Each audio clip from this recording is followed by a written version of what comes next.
Hello and welcome to Strip Panel Naked. I'm Hass and I'm going to show you some of the interesting hidden work lurking in the pages of comics. Comics have an interesting history of violence. When we think of comics, we often think of superheroes. And with that comes good guys fighting bad guys. What the strange talent of Luther Strode does is elevate that a little higher and really amplify the violence. Rather than Superman punching a baddie through a wall, you've got Luther Strode shoving an arm through a man's mouth. It's really quite something. So, in The Strange Talent of Luther Strode by Justin Jordan, Tradmore and Felipe Sobreiro, we get a lot of violence. Even looking at just the first issue though, it's not all the same kind of violence. In comics, there are a multitude of ways to present your story and the visual information attached to it. And in this issue, the creative team show 3 different ways. I want to take a look at each of these in order and discuss how the way they are being presented is affecting the story across the page. So, the first time we encounter this brutality is on the second and third page, which is a double spread with a large opening panel. Along the bottom of the pages is this row of 6 panels. These images are quite gruesome and very violent, and if we take a look at their content a little deeper, there's a couple of particularly interesting elements contained in them. Firstly, there's no background. Now, in previous episodes we've established that dropping a background out of a panel means it will read quicker and create a bigger sense of a sharp shock of violence, which is definitely generated here. And there doesn't appear to be any speed lines, but the large quantities of blood do have movement attached to them, so by doing that, more draws your attention specifically to where the blood is, and this tends to be the most overtly violent part of the image. Rather than adding speed lines to the body or Strode's fist or leg hitting these men, instead you're focused on the actual hit, and of course that's the most impactful part of these panels. Sobreiro's colour work is also particularly clever, because while the page is washed in this orange and red, he uses a splash of yellow to bring you to where these impactful moments are happening. So in the background of these panels, you can see the yellow highlights with these spiky edges, and in the second panel of this row you can see the 2 bursts underneath where the arms are being ripped off, and in the final panel it's all around the body and the blood burst here. In tandem with the blood movement lines by Moore, this is really placing your focus immediately. And speaking of focus, the path of the panels is heavily orchestrated by Moore, designed to pull your eye from panel to panel. So in the first, Strode's fist goes from left to right, pulling your eye across, and the second panel leads you up to the top right, the ripping arm taking you into the fist in the third panel, where the arm is being jabbed towards the right, and etc, etc, etc.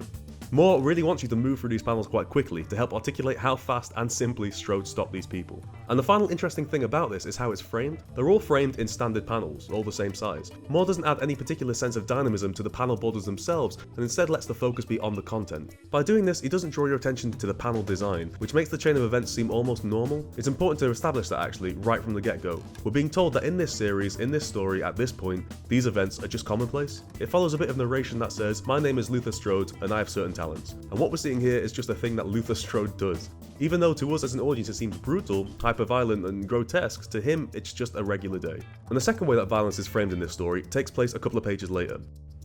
This page shows a tooth being dislodged by a tongue and then spat out and shooting through the eye of this poor chap on the next page.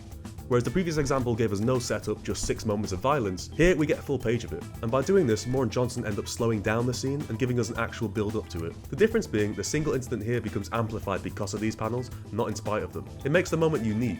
We previously said that the regularity shows Strode's life to be naturally violent, and here we're being given a single moment and it's being presented as not normal. It's given extra emphasis because of this pacing.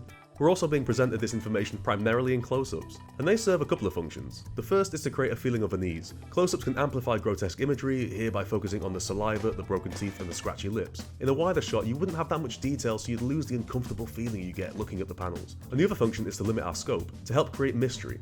We don't see any of the larger scene until halfway down the second page, and this element of questioning, what are we seeing, where is it happening, who's doing it, that all helps to make the panel where the tooth goes through the guy's eye more impactful, because it catches you kind of off guard. This page is designed by Jordan that way, and Moore builds it perfectly. And finally, Sobreiro tops it off by keeping the panels fairly green. That's typically a colour associated with sickness or unease or poison, and keeping that same trick from earlier where the colours highlighted the key elements of the panel, leading up to the tooth through the eye panel where suddenly we're back to that orange and red background. And here it has much more impact because of the different colours leading up to it.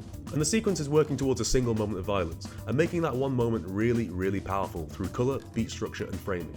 And so the final example involves a little bit of dodgeball. It's a page that contains both a mix of the previous examples in one, as there are these overlapping panels here but also still a defined regularity panel border to everything else. So what's this sequence doing differently? Well, it gives you the violence in this panel that has no real borders. The first sequence we looked at had a panel that did that as well, but it's reversed here as the final payoff is the one that isn't constrained. And that's the point. The moment is bigger than the panel. And anytime you don't constrain something into a frame in a comic book, where otherwise everything else is constrained, you are making a point about that image. And in this moment, Strode stands up to the bully, and for such a defining image in the story and in his life, Moore decides to let it spread out from page edge to page edge. And look how dominant this panel is in the flow and layout of the page. It takes over everything at first glance, and it heavily weighs the balance of this page down, and so it should, for the moment it's deserved for the character. Layering the previous two panels over each other and over this build pace. They feel like the next image in the sequence is happening even before the previous one is finished. When you look at, say, the two panels above that at the top of the page, they feel like separate actions, right? 1 and 2. Whereas here, these two below feel like part of the same, or rather like they're happening concurrently or spilling over into each other. And this helps make a 1-2 punch effect for the final panel. See how quick the bottom half of the page feels in comparison to those top two panels. And we've just seen an example of slowing the pace and drawing in a moment from the pulling the tooth out page, and here we're tumbling towards the main violent panel. Moore also adds in heavy speed lines in this page, and in particular in the final panel. If you look at how much he's adding to the panel in comparison to the other examples, basically everything that isn't Strode, the bully, or the ball is speed lines. It further adds to the movement that's being created by the overlapping panels, and it adds some dynamic impact to the dodgeball hitting the face of the bully. And that feels hard, right? And it's similar to the first example where this all happens in one panel. We've got Strode throwing the ball, hitting the bully, and his nose pouring blood all in one action. But it also utilizes elements of the second example to set up the action in a small way too. So by doing this, it's creating a short, sharp, violent beat that relies on a narrative setup, as opposed to just showing violent panel after violent panel. It helps keep the distance from what we established at the beginning of the story, because here this violence is erratic and not as routine as it will eventually become.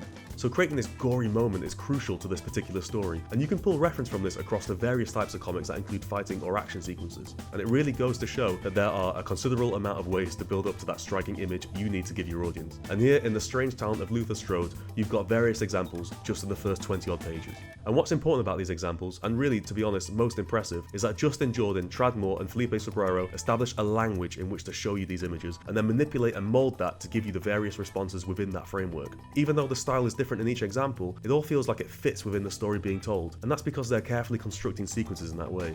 Yeah, sure, it's a violent comic, but it's also very, very smart storytelling. Thanks for watching. If you're enjoying Strip Panel Naked, please consider supporting us through Patreon, where you'll get access to reading lists, additional analysis, and comic page breakdowns. And for more notes on comic pages and annotations, check out my Twitter @HassanOE, where I routinely take a page or two from various comics and annotate how they work. I'll see you next time.